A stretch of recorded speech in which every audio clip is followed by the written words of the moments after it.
Hey, how's it going everyone? In this video I'm going to be showing you how I made this animation inside of Blender. I use version 2.91, but I'm sure any recent version should be fine if you want to follow along here.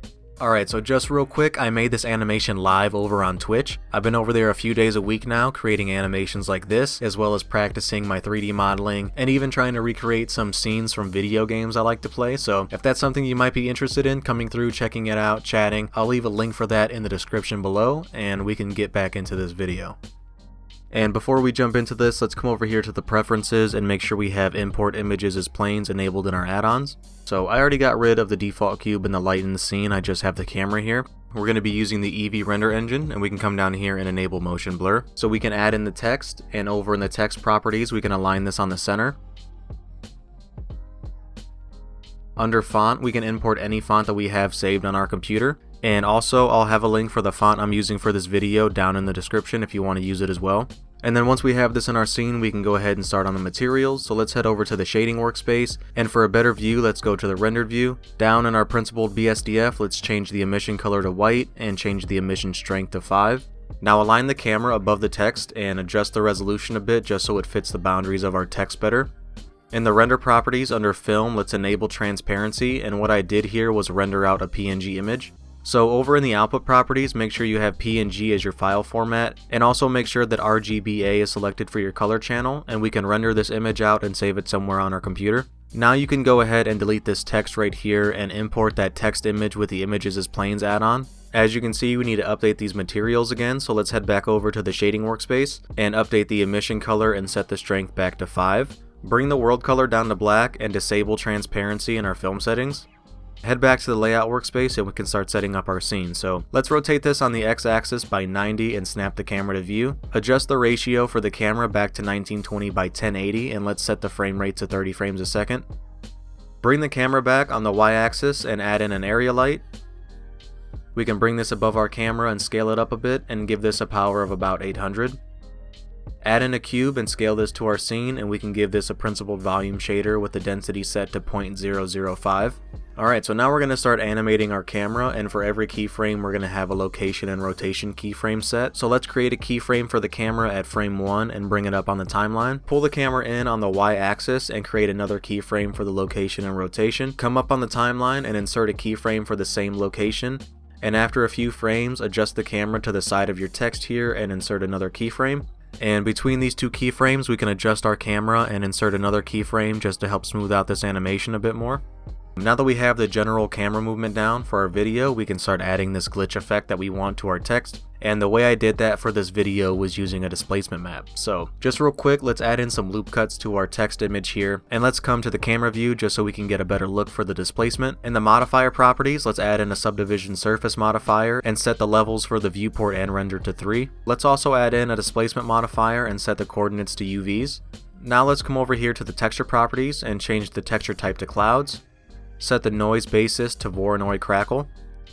Set the type to hard and the size to something at about 0.14 and the depth to 1. And now you want to make sure that you have the brightness set to 0. The brightness value is what's actually going to be controlling this animation. You can see from a value of 0 to a value of 2, it displaces our texture out and then it pulls it back in. And back in the displace modifier, you can set the strength to control the depth of the displacement animation. So for example, a negative strength value is going to displace this texture backwards, and a positive value is going to displace it forwards. And then the further this value is from 0, the longer that displacement is going to be.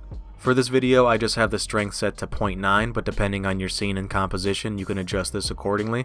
Back in the texture properties, you can play around with the size and the depth just to find a look that you like.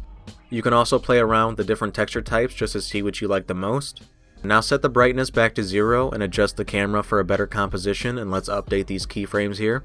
Come up a few frames, and with the image selected, let's create a keyframe for the brightness at 0. Come a few frames forward and set the value to 2 and insert a keyframe for that. With this animation, let's create keyframes for the camera to follow the movement of the text. And then after you have that, we have the main animation for our video. We just have to do a bit of tweaking. Let's start with creating all of the glitch animations that we want. I'm going to go to where our camera stops pulling in and start with the keyframe for the brightness set to 0. Come one frame forward and set a keyframe for a value of 1. Have this last about 5 frames and animate it back to 0 over 1 frame. Repeat this a few times with a few frames in between just to break up this animation a bit. So you can see that it glitches in and out a few times, and the last one right before the camera pans to the side right here. Now when our camera's in this position, we can add a couple more glitch animations, and we can actually break up the spacing just a bit more just so it's not so uniform. The last adjustment I made was dragging out this keyframe so that the displacement slowly snaps into place. Just a quick overview of the timeline here. I have a few glitch animations happening in the beginning. The camera pans to the side. I have a couple more glitch animations, and then the camera follows the text to the side, and then the displacement slowly snaps into place.